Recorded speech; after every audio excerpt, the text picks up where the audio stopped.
CEI's Board Member Toolkit. What a great resource for new board members and existing board members. We've taken the kit, we've followed along, broken it down into individual videos, which you can find in the description. Please enjoy watching.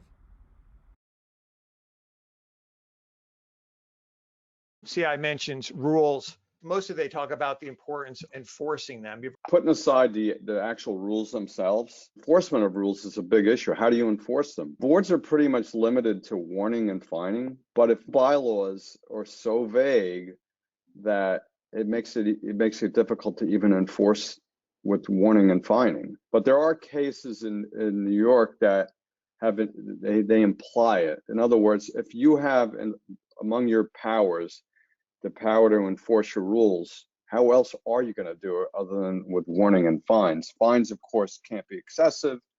You have to give prior notice and opportunity to be heard. But if you did all that, you should be able to enforce them with fines. Right. Some associations will also deny use of amenities. I mean, I don't want to get too sidetracked, but that's HOAs, HOAs will actually have a clause in their, usually it's in a declaration or bylaws, that specifically says if you're in violation or default of the bylaws or declaration or rules, your amenities privileges can be suspended. And I know there's some legality issues, and I don't want to get sidetracked on whether or not people can vote.